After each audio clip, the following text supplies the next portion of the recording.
6. 11.99. Yeah.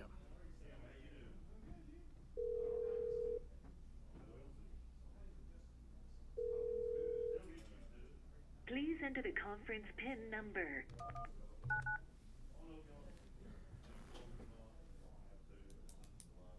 After the tone, say your name and then press the pound key. Thank you. You are currently the only person in this conference.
Good to see you, Mr. McPherson.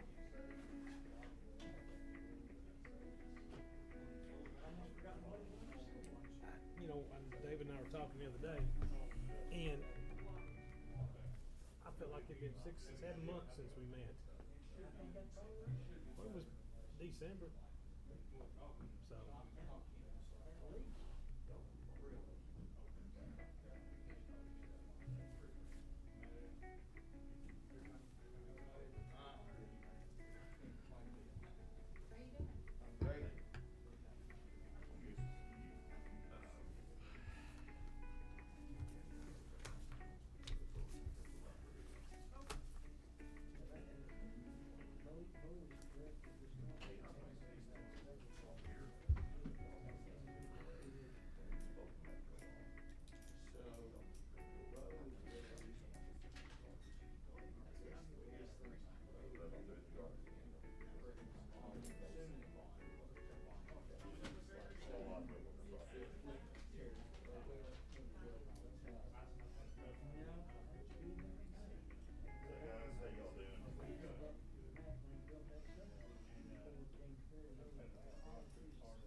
Stephanie is now in the conference. No, Steph.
Okay, yeah, Stephanie's on the call right now. Well, it's 6 o'clock. All right, we'll go ahead and get started. I'd like to ask everyone to please stand and ask Mr. McPherson if he'd lead us in invocation. Ms. Stockton, she'll lead us in the pledge of the flag. Our Heavenly Father, we thank you for this opportunity to live in this country, to be guided by our elected representatives, and we pray your blessings upon them as they make decisions for this city. Guide them in the best way that they can do. For in Jesus' name we pray. Amen. To the flag of the United States of America, and to the republic for which it stands, one nation, under God, indivisible, with liberty and justice for all. Thank you, Maggie. Yeah. Welcome back. All right, so we'll get started. First item we've got is continued discussion of purchase of new Christmas lights. Ms. Humphries. Turn my mic on. Okay, there's a handout here for you guys to look at that's nothing's definite about this design, these particular lights or anything. Just didn't get a lot of feedback last time, so just wanted to have something to put in front of you. I've been talking to Tyler Temple, who Tim Clark has dealt with before in buying our other lights. And he's very agreeable, wants to work with the city. He's given us a 30% discount off of the price, and I have the catalog right here, so these prices are 30% off that they've quoted. But he's really willing to work with us, and I think if we're going to get new lights for Kentucky Street, now would be the time to do it while we have a little bit of extra money that we can do it. I think we've kind of fallen behind on our Christmas decorations. I got more complaints yesterday about them when I took Mom to get her hair done. But these are just designs that I've thrown out there just for you to kind of look at and get an idea of what we're looking at. And there's, on that second sheet, you'll see that they're warranted for 6 years. The LED lights are warranted for 3 years. The thought was to get new lights for Kentucky Street that are colored or multicolored, and then put the snowflake lights that are clear that we have along the dike coming into Kingston. And I know there's been a power issue with some of the lights on the dike. Councilmember Childs has been helping us out with that with REU, and looks like that might be feasible. It's where we could have lights coming into the city. And I know Councilmember Stockton is working on some other lights that we were talking about, maybe for 58 or Galahar or wherever. But if we get these new ones for Kentucky Street, I think it would make a whole lot of difference in how our town looks during the Christmas season.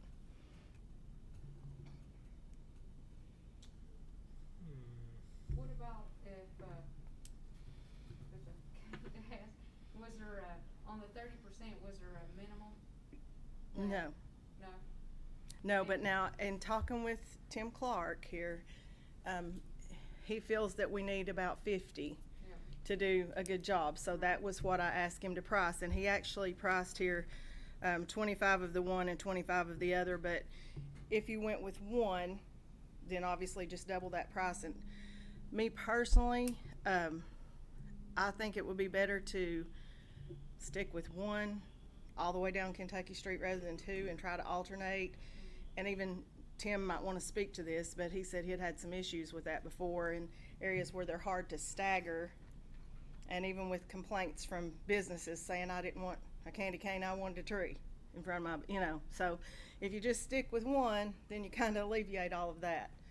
But if we did have color lights going out Kentucky, and then we could use our snowflake lights coming in to town and off Race, and then if they're able to do the Bethlehem lights, 58, Galahar, wherever, I think that would really look good. And there's a lot of potential in these catalogs. I didn't know how much, if any, council would be agreeable to, but there's the banners that hang across the street, like coming into town, that are, he's given us a fairly reasonable price. The things in this catalog are pretty pricey, but he has normally given a 25% discount to repeat customers, but he said that he was going to give us 30 because he had dealt with Kingston a lot in the past, and he was willing to give us a 30% discount. What is the time frame on how long it'll take them to get the lights in? Didn't even go that far because I wanted to see if this was just all tentative until I see if council had been responsive to it.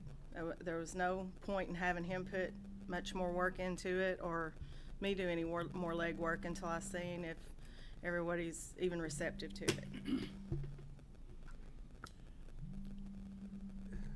This, Mr. Bowling, is this something that we need to bid out, or? I mean, I don't. No, I don't think you would. You know, it's, and I know that, I mean, I'm sure there's other vendors. I know this is one we use. I don't know how many people sell these. I don't think you would have to do that. I do think that, and if you did, you know, you could always do them in 2 different invoices. I mean, there's ways to do that, and, you know, Sandy may disagree with me, but, you know, I think that, I don't think you'd have any problems there.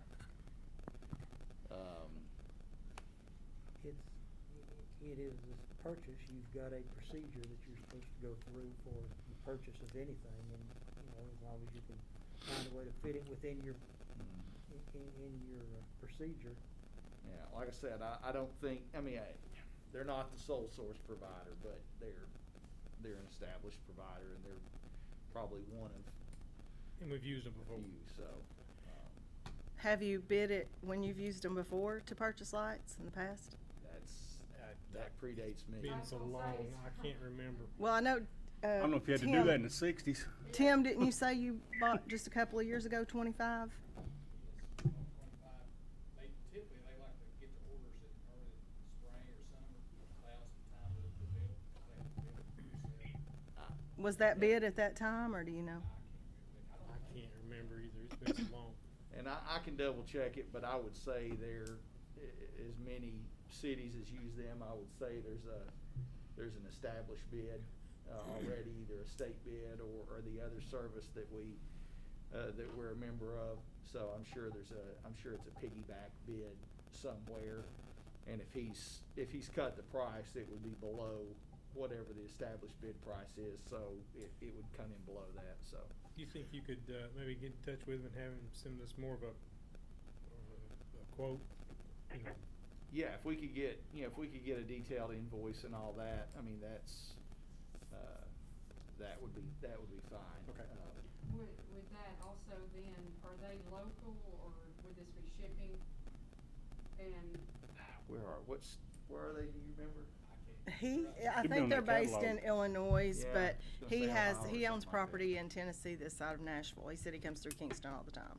so would he drop And- them off like as I will check with him on that. I know that he was gonna send some samples for us to look at next meeting if we want, free of charge. So, I don't know, Tim, do you remember when you ordered the 25, if you had to pay shipping, do you remember that? I don't recall, but I know he did send samples before, and now this is several years ago also. He's always sent us some samples and pay for shipping. The last time you all bought them I was in Alder Springs, so it's been since 2006 because you all gave us your old ones after you bought new ones, and that's the last time, and it was probably around 2006, 2007, which was the last time you bought all new Christmas lights. You know, all we've been able to do each year since then is just, you know, buy 1 or 2 if we had one go out. But, you know, these are getting some age on them, so it's. You can get a invoice from him and let's see about it, and then we can figure out Well, what we're gonna do. I just wanna say to get an invoice, these lights are all different prices. I mean, these 2 here, I looked at were a couple of the least expensive. Some of them are over $1,000 per light, which our 30% off would not be that much. But depending on the design of light that you get, the proposal's gonna be way different because they vary in price a lot. Yeah, I mean, if you all will tell us what you want, we can get a detailed estimate, you know, for next week if you wanna see something like that, but.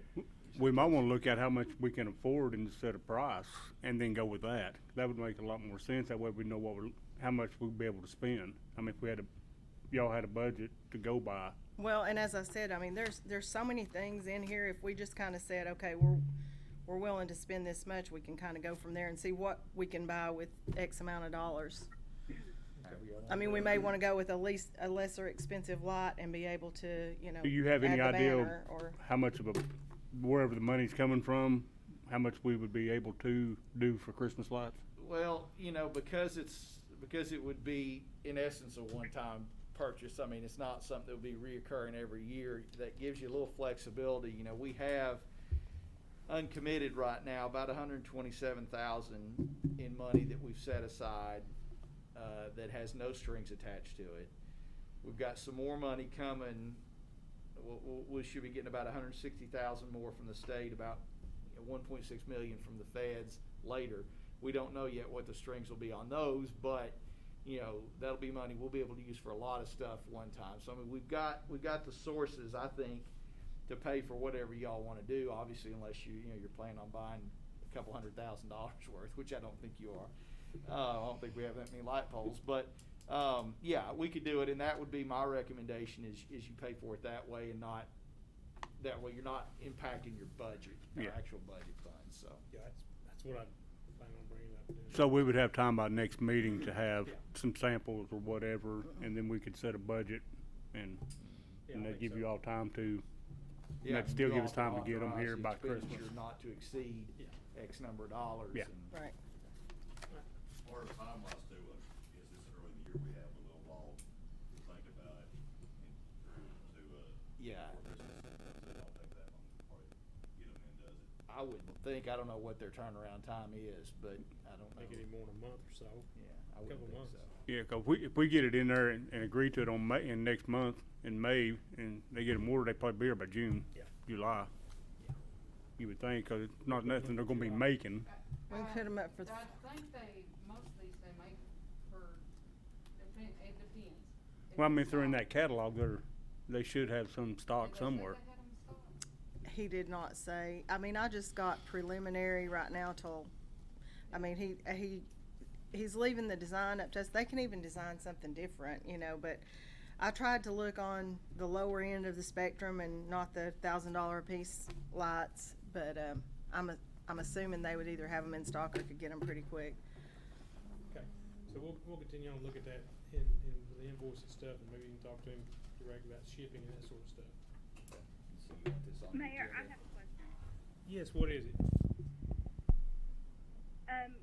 So the lights that the beautification committee is raising money for, I think that they were under $500 a piece. So if there were 50 lights, that'd be 25,000. So I mean, I know Ms. Humphreys hasn't picked. You know, we haven't chosen a light, and there's quite a range of prices. But so what does that do to beautification committees fundraising for this? And because I would assume we'd want it to be as cohesive as possible, not have different lights everywhere. So is there a way we can work together with that instead of against each other? That way we can get this done? Yeah. The lights that are the Bethlehem star lights are actually lights that are primarily clear, so they would match very well with the snowflakes lights. So if it's in an area that they're put with another light, that would be, is that what you're asking? Am I answering that right? Yeah. Yes. Yeah. Yes, and that would match fine, because if it's, and then even at that, there's a lot of, we're not talking about a mass number. As far as sponsor lights, it would be somewhere around possibly 10, 15 is like a target number. So it would help in areas, because we have such a large area to cover. It would help on, especially coming in, like they said, 58, where there's not a lot of commercial businesses, and it'll do, clear lights would be very visible. So that would be great. Okay. And That was my only question. I didn't want different. I didn't think it would look very good to have all different kinds of lights everywhere. Try to get them as cohesive as possible. well, and if I could just respond to that, also that's why I was suggesting we have the same kind on Kentucky. The other lights would be coming the other way up Race, but If you look at some of the other towns, I mean, I've looked at Oak Ridge, Rockwood, I mean, a lot of the other towns, they'll have one light's going one particular direction, and on side streets or other directions, they have different lights. But with Kingston having so many different areas to cover, there's, you know, the south of the river area, and there's also the Galahar area. So we have other places to put different lights that it's not going to clash. Okay, great. The only other question I have is beautification committee's supplier, I just want to make sure we get the best deal. So should we get estimates from both companies? I mean, I'm sure we can. I mean, I guess if it's a company that everybody wants to look at, I mean, did you have? I was just gonna say, probably the best way to do this, if this is something y'all wanna do, like Councilmember Childs suggested, is for council to approve the purchase up to a certain amount, and then let us shop around, look at different Right. vendors, and figure out where we can get the most bang for our buck, and, you know, go from there. But that'd probably be the easiest way to Okay. do it, so. Yeah, because, I mean, even at I'm sure this company can also make the same Bethlehem light that the other company does. So pricing it out, as long as they come in at the same price that's been sponsored, then, I mean, it could all be included in with that same company if they can price it with them, because nothing's guaranteed with the other one. Well, Didn't you explain to them you got a budget, they may even give you a better deal? Yeah. You said that we had 120,000 that was, I think so. I think it's 127,000 that's not committed right now, and that's not counting any of the things we have money set aside specifically for. And that money has no strings on it. That was a big part of that was the first round of money that we got from the state, which basically they said you can spend on anything. We don't know yet on the next rounds. But you want to do some more investigating with other companies and with what the beautification committee does, and then come back and we may say, hey, not to exceed X amount of dollars, or do whatever y'all want us to do. If you want to put on. Do we wanna try to get that number tonight? I'll give you a number right now if you want. What's your number? 50,000. Alright, This is 40. That would at least give us, if we knew that you all had appropriated the money, then, you know, we can go back and like you said, that may, you know, if we go to a vendor and said, hey, I've got $50,000 budget. Yeah. what can you do? And, Yeah. you know, shop it around gets, but I think that would be the easiest thing, and then we can come back and tell you all, you know, if you hypothetically were to appropriate the money next month or next week, then we could come back next month and say, hey, here's what we found, here are some options. And here's what we wanna do. That, and then with our budget cycle coming up, we could put it in the budget for July too. So you gonna put that on the No, I agenda? can't move nothing. I mean, is that what you're suggesting? That amount? Unless you had a different amount you was thinking of. That sounds good. All right with me. I'll say we put it on the budget next week for, not to exceed over $50,000 for Christmas lights. Yes, they you research it, is that a fair amount for this project? Well, I think so. I think that this company has given us a good price, and Tim knows more about that than I do because he's bought them over the years. And according to past experience with this company, they've always been more than fair with us. So. I will, and I will say that, as you would imagine, just in previous dealings with companies like this, the closer we get to Christmas, the higher the price is gonna get. So, Yeah. Right. Yeah. So it's All right. now's a good time to be talking about it. We're talking to them the hottest part of summer, that might help. Yeah. All right, next item is update on Lad Park boat ramp. Mr. Ball, I understand you had a meeting with TWRA. We did, and as you know, this has been going on a couple years now. And speaking of money that you've appropriated, if you, most of you were on here then, you know, you put aside $100,000 for Lad Park. And when we originally met with TWRA, we expressed that to them, said, hey, you know, we've got this money. We just need you all. It's their ramp. Obviously, we would have to pay for the improvements, but they have to do it. So, you know, you're kind of hamstrung there. But everything went well for a while. We thought we were progressing, and then it just went away.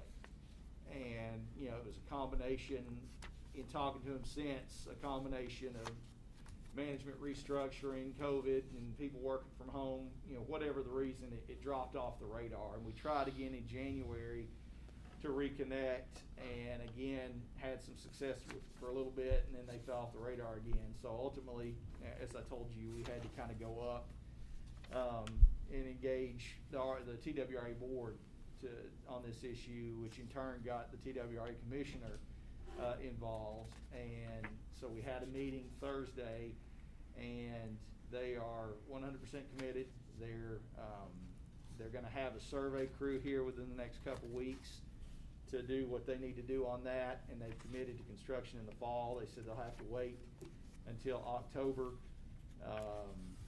when the water goes back down. So the goal they're setting for is October to come in and do it. It'll be a full ramp replacement. They'll basically tear out the old one, slide a new one in. So they're going to give me a price on that. They're going to send us a price estimate. He said he thinks it'll probably be in the $50,000 range, but he would just have to price it, and then we'll lock it in with a contract to do the work. He's also going to price. He said they're really trying to make as many of their ramps as they can to be ADA compliant, and he's also going to give me a price that if we would go in and, in addition to doing the ramp, if we would fund a couple of parking additions, ADA compliant parking additions, that they will provide at their cost an ADA compliant courtesy dock for Ladd Park. So, you know, to me, that's a no-brainer. But anyway, we'll have all that soon. Hopefully by next month I'll have that for you to take a look at. But just wanted to let you know, I know a lot of people have raised issue with it. We've had some trailers damaged, and we know it's a problem. It hadn't been our problem. It hadn't been our delay. But I'm pretty confident we finally have TWRA's attention, and they're taking it seriously, and they're going to fix it. So. All right, anything else on that? That's all I have, unless y'all have any questions. All right. Discussion of applicants to fill vacancy on the library board with an unexpired term ending December 21st, 2021. Looks like we got 3 people who applied. You do. You have 3 applicants. This is an unexpired term, and so you have 3 applicants for 1 seat. The library board, as I mentioned in my memo, has not. And our library board member may have something on that. I don't think they've officially voted on a recommendation. I think they have expressed maybe who they'd like to see, but. Well, on that issue, we voted on Jinx Watson, and she got the votes, so Okay. When we go over officially. So you have actually voted on it. Yeah, I'm sure that's who they're going to vote. So they have made a recommendation. Then in that case, of course, Jinx is a former library board member, but you know their recommendation is not binding. It's obviously council's decision, but. So we'll add that to the agenda for Tuesday night. Okay. All right, discussion of applications to fill 5 vacancy on the beautification committee with 4-year terms ending April 30th, 2025. Looks like we got 3 of the 5. You have 3 of 5 that came in prior to the deadline, and then we got 2 more since. So one of them is an existing or a current member, and then we had another one. So we have 5 vacancies. You have 5 applicants. So. Any questions on that one?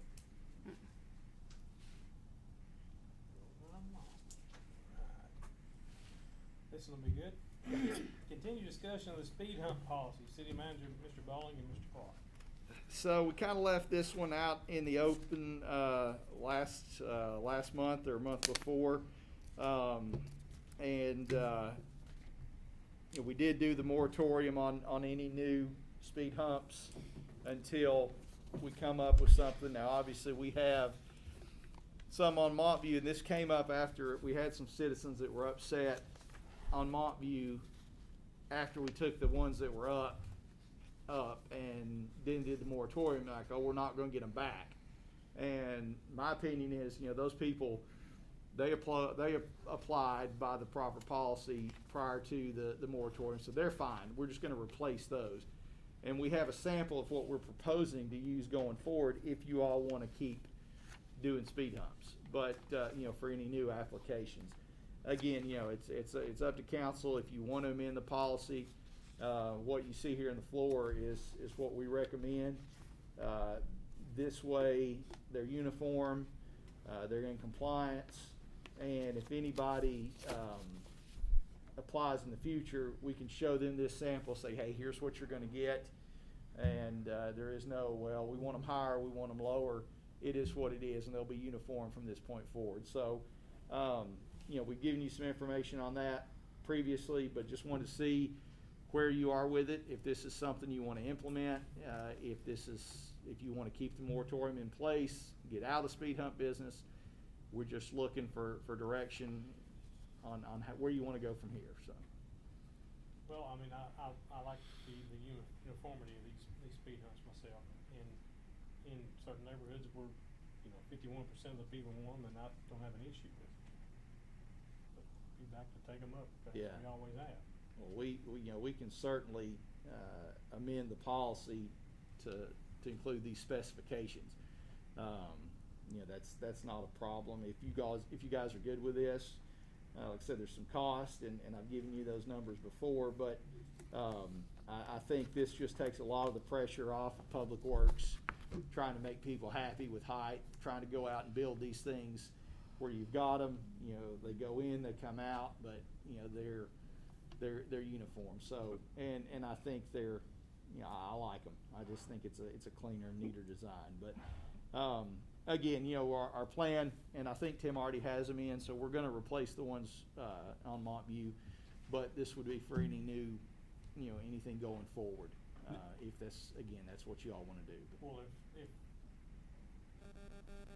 it's something we're going to go forward with, then I think we need to put these in and not go out and build any. No, that's what we're gonna. Okay. That's what we want to do. So we need that to be in the policy.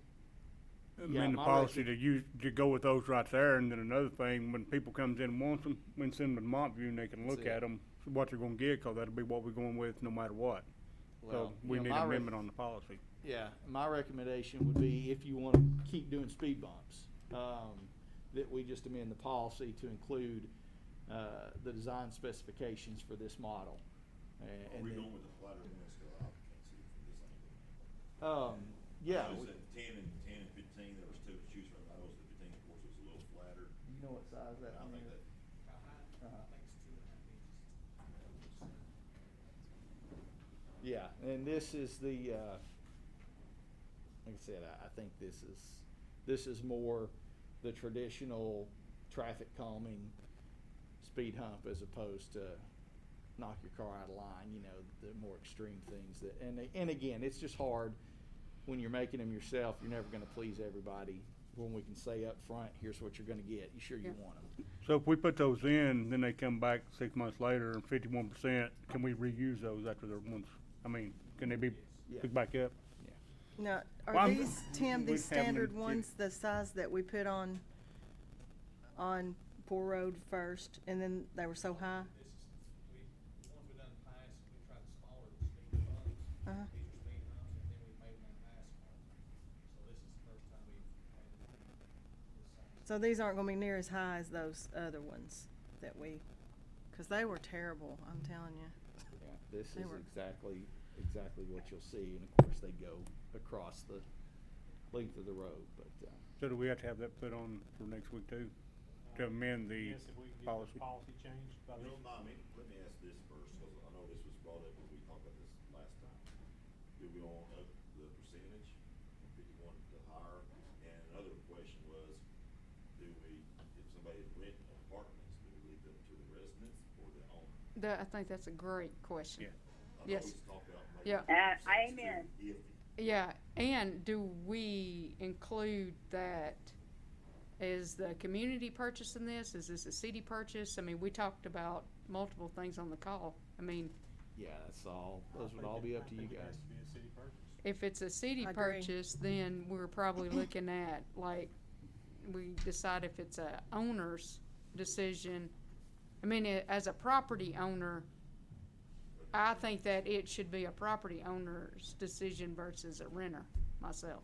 Well, it's like you said, 'cause on the apartments, you could have right there and take care of everybody on James Ferry Road just out of them apartments. But if you Right. got one property owner signs it, that's Well, and a renter could be living there and move out before we even got to put it Before down. the rent, Exactly, even there. exactly, yeah. I'm thinking on the percentage, might make it easier on Tim and the street department. Right, If you know, 50% is just so iffy. iffy, Maybe yeah. we are, I mean, I'm new, so maybe if I'm wrong, I apologize. But, maybe we are up to like 65%, where it will be a higher percentage to get them taken out, Mm-hmm. if that's allowed. You can't do this yet. You need to send it to the city manager and let him come back in May with a proposed policy. You don't Okay. have enough, you don't have enough cohesion right now to get something done right now. No, I agree, and I was gonna suggest the same thing, that we put it on next Yeah. month's workshop, that we can bring you a proposed policy. You know, my only concern about, and I think increasing the percentage is probably good, that would probably give you less of a chance of people coming back with buyer's remorse. If you're looking You at know- a policy that has been proposed to you, you can chop it away at the meeting, you know. Yeah, and, you know, need the only. something in front of you. The only thought I would have, and I don't have a vote on it, but, you know, when you're talking about renters as opposed to property owners, you know, you may have somebody that owns a house that lives outside the city, doesn't vote in the city, hadn't lived in the city maybe ever, and you could have somebody renting that house that's lived here for 20 years, and, you know, that drives that road every day, who are the ones that's gonna be impacted. So I would just consider that. But Sandy's right, we can bring something, we can take a stab at a proposed policy and bring it back next month, and This policy, how old is it, Sandy? It's what? How old would you think this policy? At least 10 years old. This is, Jim Pickard is the one, I was thinking as you all were talking about that, because we were talking about doing these kind of things when Pinkerton was here. So it was at least 10 years. How about the signs that people complain about after you put them in their yard? Is that something that we can address or not address? The signs have to be in the yard when speed bumps goes up? they do, we do have to put, I mean, again, that's policy. Policy. Policy, I mean, we can take We can that out change of the policy, but Well, you're not gonna put them in their yard, you're gonna put them on the right of way, and but they claim that as part of their yard. Yeah. So, you know, one of the things we could try to do is put them, you know, if the situation allows it, you know, where an existing sign is now, a stop sign or something like that, maybe. But, you know, again, those are things that you all could hash out in the policy. The biggest thing we wanted to do tonight was to make sure this is even something you want to talk about anymore before we put any work in working on it. If you all came in and said, we don't want to do any more speed bumps, then we're not going to waste our time writing a policy, but. And also, I don't know if this is a possibility or not, but I know the issue was raised with the last citizen that came to the meeting that said she wasn't home when they went around with the application, and she didn't know anything about it till she came home and there were speed bumps there. Is there any way that it could be, you know, all of the residents have to sign, they either are for or against, so they can't come back and say, I didn't know? I mean, You're saying you want 100%. no, I'm saying they either have to agree or disagree, and you have to have 60% or whatever we decide to agree. But the ones who disagree can't say they didn't know and weren't approached. Because that's what happened last time. She said nobody came to her door, nobody asked her about it. She had no idea until she drove over them that night. There was no notice put up. Yeah. And I understand where she's coming from, but if there's, you know, they count how many people live on that street, and once they get to that percentage, They stop. I mean, you know. Yeah, I'm and that, sure. it seems like there should be some way in it where they at least everybody on the street has to be notified at least that it's happening or could potentially happen. Is that something, Mr. Clark? For several years up to recently, manual units and traffic control devices didn't recognize speed bumps as a traffic control device. They have since increasingly done that, and they have a few guidelines. Kelly pointed that out a moment ago about signage. So whenever we do our rewrite that needs to create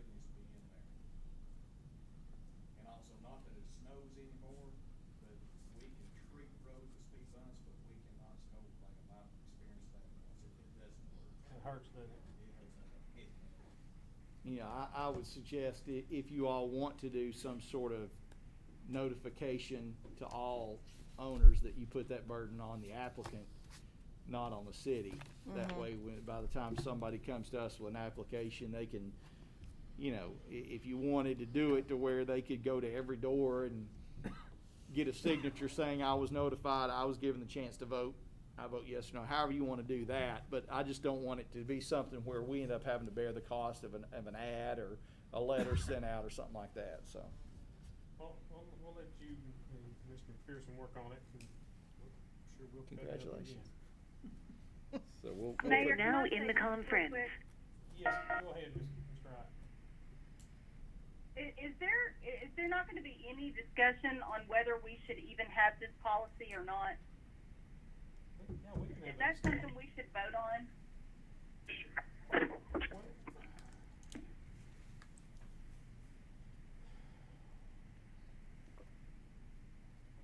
We're not, if we vote to get rid of this policy, it's not that we wouldn't put up any speed bumps anywhere. But I feel like this is a decision for the road department and the police department. And if we have a citizen come to us, or a street full of citizens come to us and say that there's a problem, then yes, we can make that decision.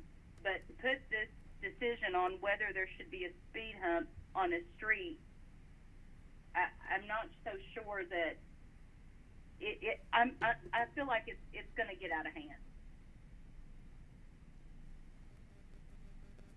Mr. Mayor, you will always, if somebody brings you, if the city manager brings you a proposed policy, you all can do anything you want to with it. You can fix it. You can do away with it altogether. You have that opportunity. You know, the only thing to keep in mind, the way the policy reads right now, and I think this is what Councilmember Wright is point she's getting to. As it is right now, you have no power in the matter under the existing policy. If 51% of the people come in with a petition, whether you like speed humps or not, you have to do it. So there is no discretion on my part, on Tim's part, on your part, on whether or not that happens. You know, a policy could be written that way, or you could say we're not going to do it. I mean, I don't think, you know, certainly the fact that we're talking about writing a proposed policy is not an endorsement of speed humps on my part. I don't think on Tim's part. You know, that doesn't mean we like them. It's just if you want to continue doing them, to do it in the way you want us to proceed. My biggest thing is if you want to keep doing it, we just want to be able to use this product, so I'm not having them have to go out there and try to make these things. And but if you want to keep the moratorium in place and for 6 months, a year, and then talk about it, whatever you all want to do. We're not trying to push this. We're not endorsing it. Right. So it's so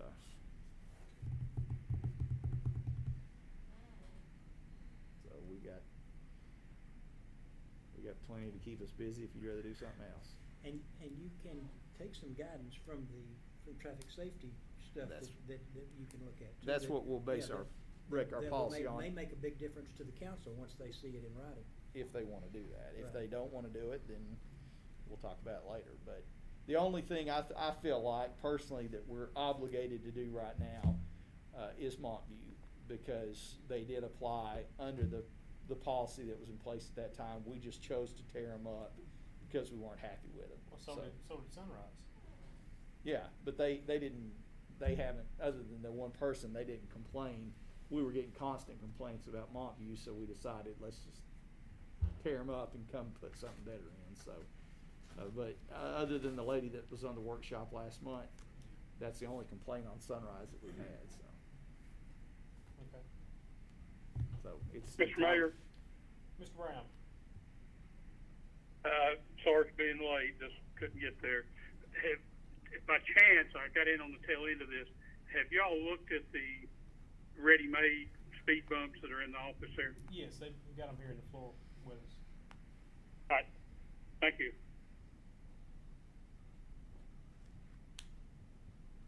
Well, I don't want you two to work on a policy and bring us a policy, and then we say, no, we're just gonna do away with it.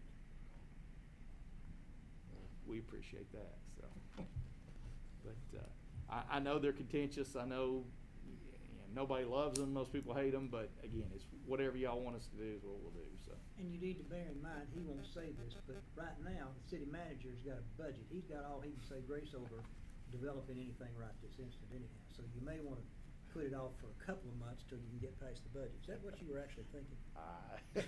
No comment. We'll do whatever council wants us to do, but again, that's, we can leave the moratorium in place till we're ready to do something, just however y'all wanna move forward. So we may be 60 to 90 days getting you a policy. You can talk about it during that time.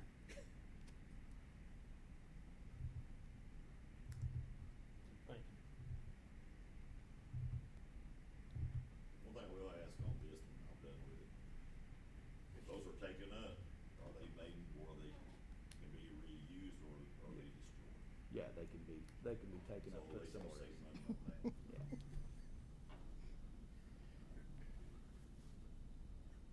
Let's get through this budget cycle, because if anybody's walked in the conference room over there, it looks like, can't explain it. Let's get through this budget cycle, and let's revisit this in a couple of months. Okay. Yep, we're gonna go ahead and do month view with these though, right? I think it's And then move it till October's meeting to bring it back up? all October, I would think, that long, Sometime. July, August, whenever y'all want it. when it's a little bit more off city manager's plate right now. Yeah, that's pretty enough Put till it on October. August workshop agenda, get through the 4th and all that good stuff. So we'll just have the moratorium until that point. If that works for you guys, that's fine by us. I mean, I'm okay with it. I want everybody, what everybody else thinks. I'm okay with it. Okay. We will Alright, definitely so put that on hold. Kick that can down the street a little bit. All right, discussion of approval for the city manager to apply for the Tennessee Department of Economic and Community Development Infrastructure Planning Grant. Mr. Bowling and Mr. Hamilton. Yeah, so I have Kevin here who can jump in just a second, give you a little more information, but as I mentioned in my memo, one of the things that we've known has been an issue for a long time has been mapping. We had some mapping done a couple years ago, hard copy mapping, but having good mapping in the field, especially that the guys can access, is just an invaluable tool. And with technology like it is, that's a lot easier to do. So when Kevin came on board in this position, this was one of his priorities, and they've done a great job. He and Mike Jolly have worked hard on this and have gotten us farther along than we've been. This grant would give us a chance to finish that project up. And, in the words of the company that we're working with, we'd have the best mapping system that money can buy. And this is something the guys would have in real time in the field on iPads. If they're out in the middle of the night, they need to know where a valve is, where a line is. It would all be GIS'd. This is stuff that we could go in and edit. It's just going to be a great system. And again, Kevin can give you more background on what they've done, what they're wanting to do. This grant it's up to $50,000. It does require a 5% local match, which would be $2,500 if we got approved. But this would give us a chance to finish something we started, and I think be a real great asset for them. So definitely would recommend you approve to allow supply for that. But Kevin, you want to kind of give them a little just overview of what you guys are working on? And so as David said, what we've done is we've taken all those hard copies and we're trying to put them into more electronic form.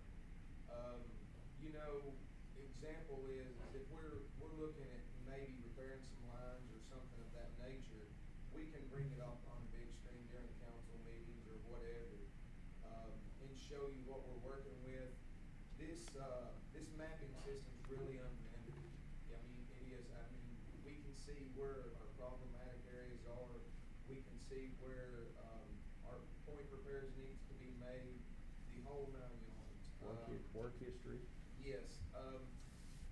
So with that $50,000, what we would like to do is finish out our grant or finish out all of the mapping, but also that would give every employee in the department their own iPad. We could even maybe look into the office side of things and going away from the paper trail of doing the work orders and going all electronic on that. Like I say, it's just very, very unlimited, but we've been working on it. We've got a couple iPads right now. We've been working on probably the last month and a half. We can see every manhole we have. It gives us the details. It gives us the elevation points. It gives us the size of the lids. That's just on the sewer side of things. On the water side, it tells you, I mean, it gives you the meter ID numbers, it gives you the address, it gives you anything you want to know. You can put what you want in there. But I mean, it's phenomenal what it's capable of, I guess to say. You know, if you have and we've seen this situation, we kid about it every time they have a leak. You know, somebody at some point in time knew where everything was, and then that person retires and all the information goes away with them. Every utility deals with that. You know, here, thinking about the future, and you have this digital mapping, and somebody 10 years from now could go in and look at this map and say, okay, they fixed, you know, we've got a leak here. You know, they fixed this back in 2021, and, you know, did such and such. I mean, it will just give them such a good interactive tool. And to me, it's just another step in moving the utility forward. And you know, hats off to Kevin and his guys for being forward thinking like this. But, you know, if we have a chance to finish this out in this fashion for $2,500, I think it's well worth the time to apply. So. Real quick, Mayor, if I can. Just an example, Friday 2 weeks ago, we had a sewer backup over on Virginia, at the intersection of Virginia and Scott. Just to tell you how this is,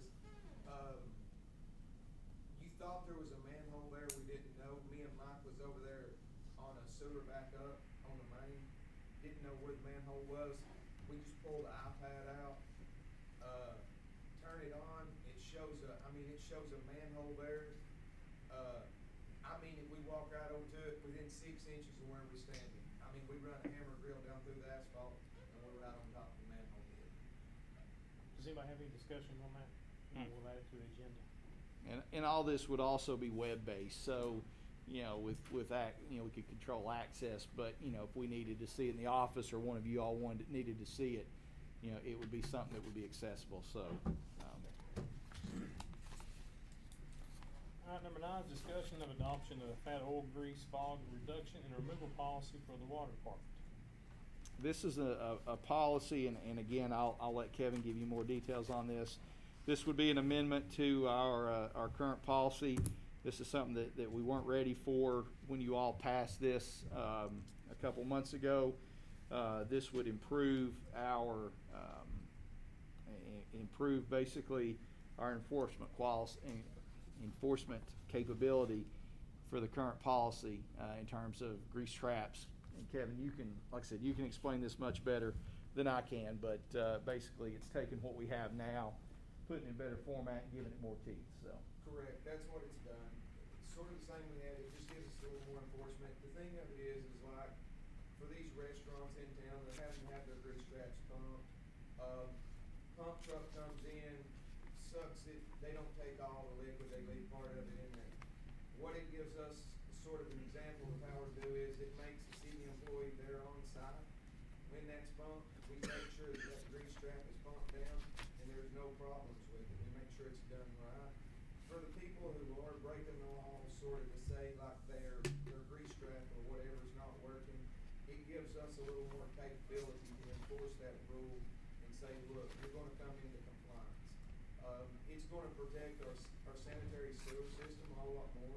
It's gonna keep that grease where people might not have the traps on the end, or the T's on there like the state recommends, from getting out into our area or into our lines and creating more problems. What does this do to the existing places we have now with grease traps? Pardon me? What does it do to the people who are here now? It really does nothing, because you have these people that's already doing it. The only thing is like, say we go out and bump one, and let's say they don't have a T on the end of their tank. We're going to recommend to them that they need to have that T put on, and we can establish a time frame in order for them to do that. For a person, and I think we all might be familiar with this, and this is sort of an example I used for David. When Master Donuts was over on West Race, we tried forever to get them to put a grease trap in. And it just, we couldn't do nothing to them. We just didn't have the ground or the legal capacity, I guess, to say, in order to do that. Now, if they were still there, we can go in there and demand them to do that, and we have the grounds to enforce that, or we can shut them down. We require them now, we just don't have our policy doesn't have the teeth. If somebody doesn't do what we say we need them to do, we don't have any grounds to really remedy that situation. This gives us, it's not gonna change anything for the people who are in compliance, but if somebody isn't doing what we need them to do, then we can actually, put in, like I said, we can inspect it, we can require them to get it permitted every year.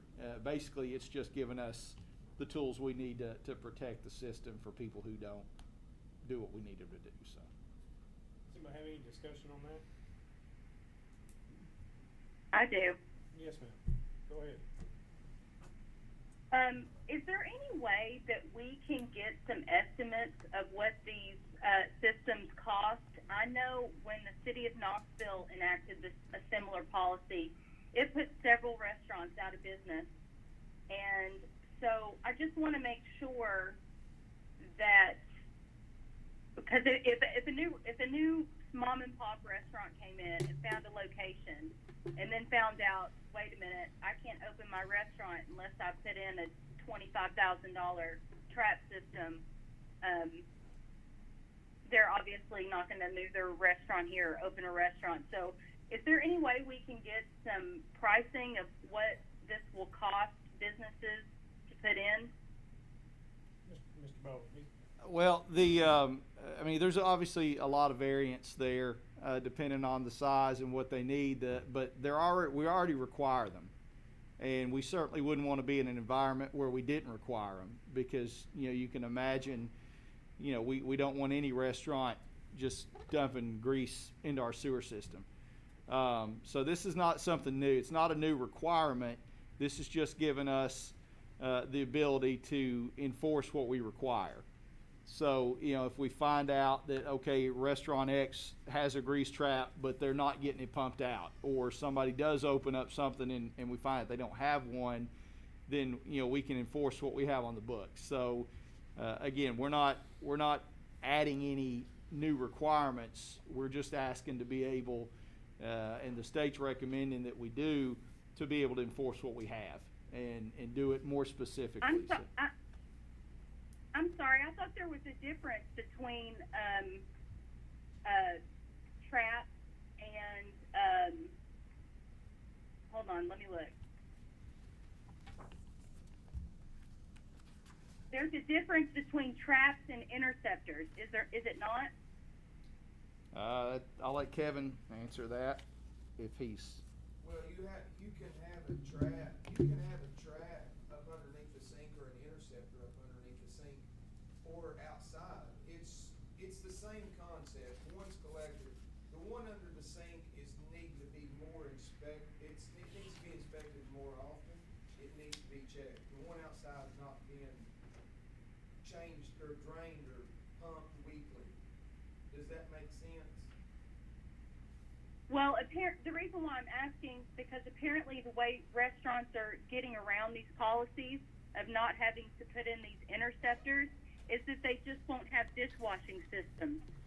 They will hand wash dishes in their kitchens to get around these policies, because interceptors are extremely expensive, and this policy would require interceptors for pretty much every type of kitchen except for residential kitchens in our city. So those are some of the questions I have about this. And maybe Tara may have some information on this. I don't know what her opinion is on this, but I'm finding that there's differences between traps and interceptors, and that's why I was asking. All of our fast food restaurants would be Class 2 restaurants. I think the only one that would be up to a Class 3 would be full service, and I don't know, Kevin, that we don't have any in place now that don't already have what do the ones that are here now have?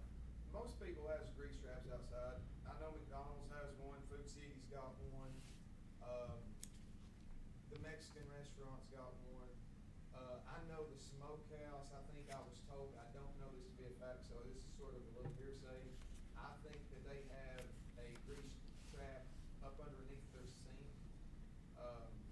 And back to what Ms. Wright was saying, I get that those people are, but not having dishwashers, that they're just hand washing, but believe me, there's a lot of grease that goes down that sink. And Amen to that. if you could just see, I would suggest, and this is just a personal opinion, this has got nothing to do with the city. I think if you're trying, or any business is trying to get by just hand washing, my personal opinion is I think we need to make them at least have one under the sink to prevent that problem. But, you know, that's. Yeah, my that's, I opinion. just wanted everybody to know that there was a difference between a trap and an interceptor. There's a huge price difference. And if you look through this, and the way this is written, there's a lot of maze and a lot of maze in there, and I point that out to say, you know, this gives Kevin a lot of discretion to address situations on a case-by-case basis. You know, we're not coming in to try to, ram anything down any business's throat. And like I said, most of the ones we have are certainly in compliance and are doing the right thing. It's just if we find out that somebody isn't, I want Kevin to be able to do what he needs to do to protect our sewer system. So, I know that's why this is written the way it is, to give him a lot of discretion and flexibility depending on the situations. But if you all aren't happy with it, certainly it's your discretion whether to move forward with this or not. But you know, this is something we've been recommended to do. I think it's a good policy, but again, if you think it needs more work, then we're happy to do that. Well, I think it's our responsibility to ensure that our sewer system is kept the best it can be, best it can. So, Ms. Stockton, do you have any comments? You're in the restaurant business. Well, I think just having someone there from the city anytime a company is pumping the trap is a slam dunk. I mean, you want to do that every single time, no matter if, because we want to know as a person that's paying this company to pump it that they're not shortchanging, because we've had situations that they've dropped items in the trap and it's closed us down for 3 days at certain restaurants. So. Ooh. And also, Ms. Stockton, we're gonna require those pumpers to give us 24-hour notice before they ever pump. And we're gonna make sure that part of their job is they're gonna wash that grease trap. Exactly. And make sure it's clean. So this ain't just, this is something for the city to protect our sewer system. Because grease buildup in sewer lines can be a major headache. But this is also something that we're providing to people who we do business with, who Right. pays us to, as Ms. Stockton said, to look out for. You know, and if you think about this in terms like you would with the police department, Chief Washam has the authority to write anybody who's speeding a ticket. That doesn't mean they have to. They can give them a warning. They can, work with them. But he has that tool in his toolkit. This gives Kevin a tool in his toolkit. It's not saying that he's going to go out and shut down every business that puts a drop of grease down the drain. It gives him a leg to stand on in worst case situations. And again, I think that's why it's written that way. So. Does anybody else have anything to discuss on that? Okay, we'll add to the agenda. Item 10, discussion of Planning Commission's recommendation to adopt an ordinance amending the zoning map of the city of Kingston, Tennessee by rezoning property from C2 highway business to R1 residential district. And I know it's got Ms. Wright's name on it, but Mr. Bowling, you can just tell how this happened on, was it right there at Circle Drive? Yeah, well, it's, I felt like as council's rep on the planning commission that she would bring the actual recommendation. As you know, you all referred this to the planning commission. Last month, they took it up, they've recommended it for rezoning, and, that recommendation is coming back, to council. So, you're not obligated to do it, but it does have, their recommendation as we're required to get, so. Ms. Wright, do you have anything to add on that? No, I don't. Yeah, I think it's just something that just got missed at one time. We suspect it's probably originally a mapping error, but we don't have that definitive information. But the current zoning does not reflect the appropriate zoning for that property. So, in order to fix that, we have to go through this process. So. Does anybody got any questions on that? It is recommendations from the planning commission. All right, that's the end of the agenda, so I'll go around the room. I'll start with the Ms. Wright on the phone. Do you have anything? I don't. Mr. Brown? Have you, I want to bring something up. I don't know if y'all know it or not, that, if anybody said anything about this, they can tell me to hush. But the city manager does not have a vehicle. The vehicles, he's gone through two that he has used.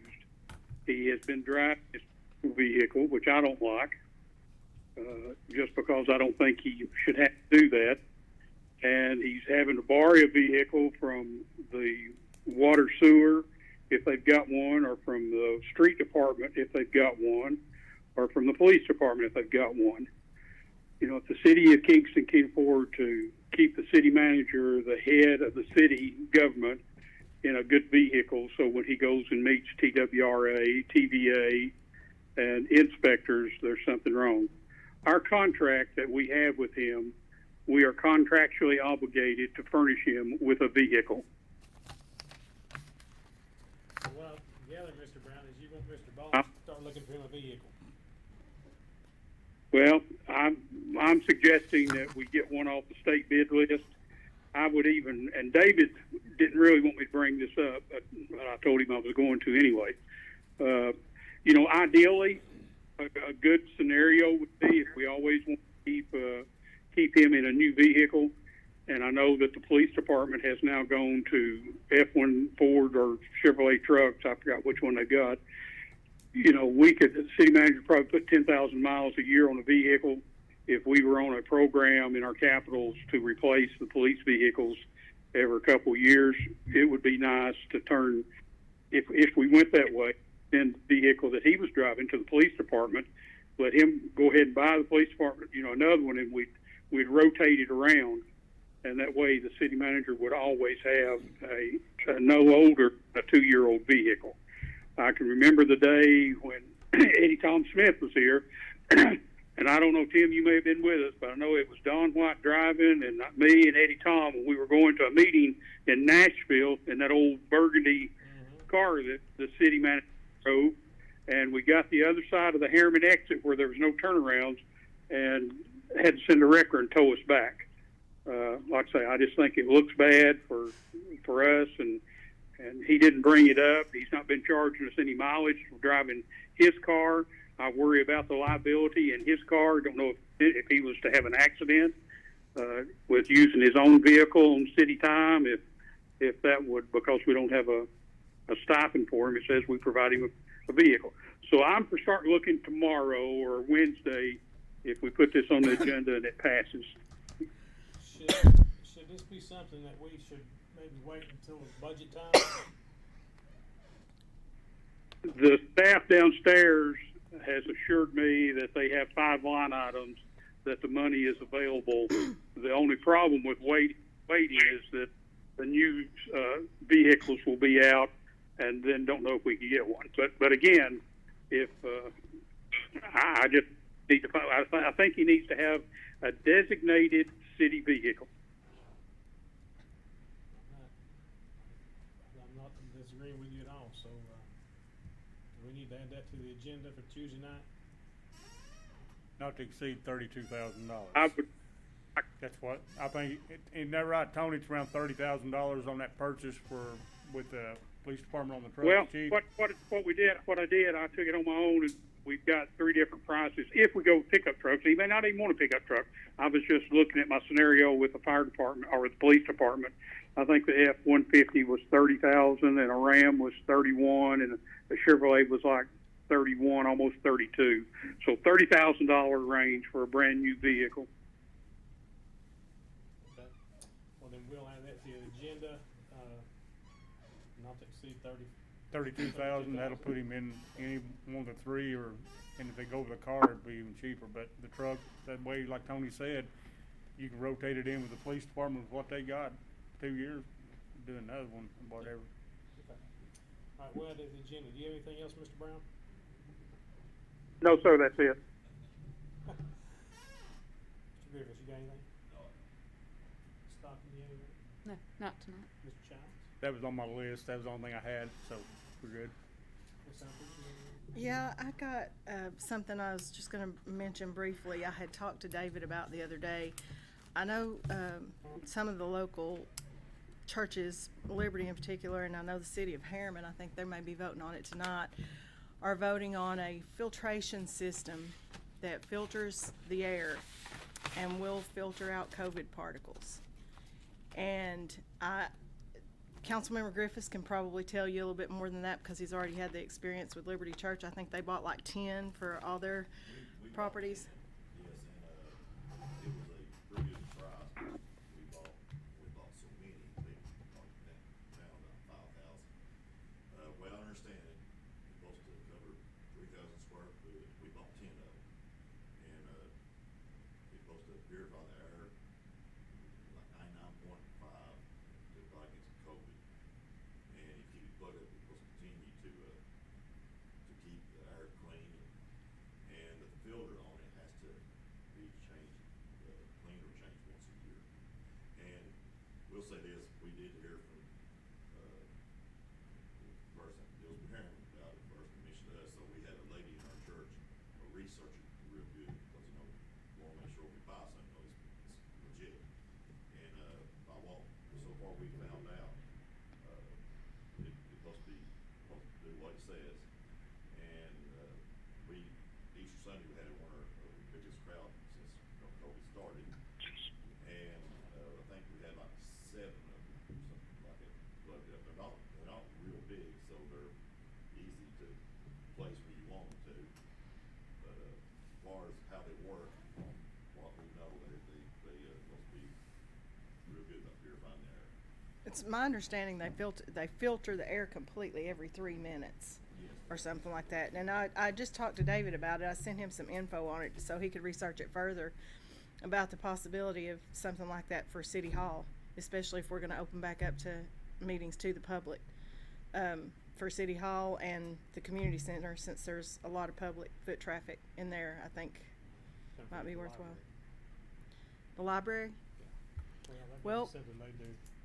Yeah, we Well- talked about that a little bit, whether that would be our responsibility or theirs, to Well, buy that. If you, David, I guess just see what you can find out and let us know on that. Yeah, I mean, I've looked around, I've done a little looking today, I haven't had whole lot of time to look at it, but, I mean, there's different brands, several that do the same thing, and they're all, in the $1,000 to $2,500 range, so it's not something that would require council approval. If we wanted to try a few, I mean, I think one would probably do the community center, 1 or 2, and 1 or 2 to do this building. I don't know that we have a need in any of the other buildings as much that aren't publicly trafficked, but, if we wanna give that a shot, we're definitely gonna look at it and, take a look and see what we can come up with, so. The school system and courthouse have already done that. We might wanna look at the library also, like you said, cause that's, I mean, their budget, I'm sure doesn't have it. Cause I was on that library board and their budget, I'm sure doesn't have it. But if anything going through, we're responsible for it anyways. And what I, as far as the library budget on how they're looking into LED lights and also replacing windows. That's actually part of a bigger conversation that we'll probably have budget time, but one of the issues that we've had it hadn't gotten us in audit trouble, but it's certainly something that MTS that frowns on. You know, we started a couple years ago. There was a push by a former library board member to let them keep what they don't spend in a reserve and then use it later. That's not how we need to be doing it. The library needs to be spending what they have. And this could be something if they get to the end of the year, which is coming up, and they've got $8,000 or $9,000 left in their budget, that they can spend some money on if they so chose. I mean, again, it's not our discretion how the library spends their money, but that is something that we plan on talking about. And you know, Barbara and I have talked about it a little bit, is, you know, do your best to spend what you've got and not have to try to carry money forward, because there's just no clean, simple way to do it. There's no path forward there. And also, if I could, I just want to go back just a second on the light thing and mention that we did bid, I think Tim put in a bid. Was it Tim or did you do it, Kelly? The bid on the Gov Deals on some lights that were up on there, hoping we could get those at a deal. It wasn't exactly what we wanted, but we were like, if we can get them at a good deal, and we were outbid on those. But as far as comparing the two, you've got to also look at size of the lights, because we found out kind of the hard way that anything that's like 4 foot on those poles does not show up. The 12 Days of Christmas things that we had were like 4 foot according to Tim, and you couldn't even see them. So I tried to get things that were at least like 7 or 8 foot in the examples that I gave you, but obviously the bigger the light, the more the cost. So you've got to compare apples to apples when you start comparing. Right. Just wanted to throw that out there. And another thing, I did not even give you examples for the ones with the garland on them, because in the past that's been a disaster. And you know, that's what Tim was saying too. They, you know, they look good for maybe the first year, and then they look like they're 20 years old. So we just went straight with LEDs. Just to let you know. Mr. Bowling, do you have anything? I do actually. If you all noticed, probably a week, 2 weeks ago, I sent you an email out with the recommendation that Michael Brady made for the community center roof, and I didn't get any feedback on that. They recommended a specific type of roofing material. I'm okay with going ahead and telling them to bid it out based on their recommendation to put together the bid package. If you don't have any objection to that, if you'd rather do something else, you certainly can certainly get that, you know, pass that on to them. But you know, based on what they've recommended, if you'd like me to go ahead and move forward with getting a bid package put together, so we can put this out to bid. That was part of their contract, correct? Yes. I would think we want to go ahead and do that. Based on their recommendation. Yes. And that was the TPO system, which, again, you have all that information in your packet. I just want to make sure, or in your email that I sent you, but I just want to make sure you guys didn't want us to do anything different before we green lighted that. So Anything else?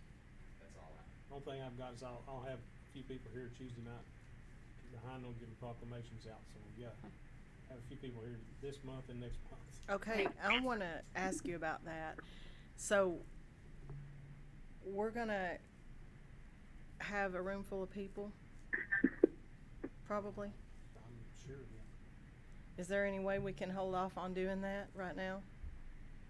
I mean, it's kind of like we just started meeting back in public, and we're kind of going from the side of the pool to the deep end by having a room full of people with those proclamations. Or is there any way that you can do them and present them to the coaches and a couple of people instead of having the room cram jammed with people? I mean, I'm a little skittish about that, to be honest. Councilmember Brown, are you still on there? I think he's left us. But I in talking to him earlier, I think he kind of felt the same way, a little skittish about that. Okay, let me think on that. Hey, I'm here. I'm sorry. I was, only thing I was thinking about, I think will we not still be under a 6 foot or a 3 foot rule? You know, as long as we keep one team out and one team in and separate them. Well, and that, I'm not doing you know, I'm not doing both teams Tuesday night. okay. Who are you gonna do, You know, Tim? just like assuming that we would do the public, that we still have social distancing. I don't think that's lifted, so we would still just have to go through and, I think, enforce our social distancing for whoever comes, whether it's over speed bumps. We're liable to have a crowd because of speed bumps. I don't know. Yeah, I mean, I don't know how we'll handle that either, because, you know, we're not under a mask mandate or anything right now. Or they lifted the social distancing too? I didn't know. I didn't realize that. I'm sorry. I don't think they've done anything with the social distancing. I think that's just gonna be a way of life from now on. Yeah. I know we don't have a mask or anything, even though I still wear mine. But anyway, y'all can handle that. So are we fully back open to the public as far as meetings now? As far as I know, yes. I mean, I guess I assumed since we met in here instead of in the workshop room that we were still live streaming and not opening to the public. We're live streaming it, but that's why we still have separation. Yeah, and our intent, I think, because it has been so, it's your decision, not ours, but because it's been so positively received, is that, you know, as far as we're concerned, we'd like to keep doing the workshops in here just because we have the capability to live stream them, and people have commented how much they, you know, they like seeing what we're doing, whereas we don't have that capability in the next room, and we could do it, but we'd have to go the cost of running cameras and all that. So, but again, that's y'all's decision, not ours. But to answer your question, yes, City Hall and the community center are both open to the public, and you know, those are really our only. And our meetings are back open to the public, not closed and just live streamed. That's y'all's decision. That's not. But the building itself is yes. But yes, we're also live streaming, and we'll continue doing that. I think, like I said, that's something that we've gotten good feedback on. I think people like being able to watch them live. They like being able to go on YouTube and look them up. So we'll continue live streaming meetings, even though, you know, they will be open to the public going forward. So I think that's a good thing. Okay. All right, if nobody's got anything else, that's it.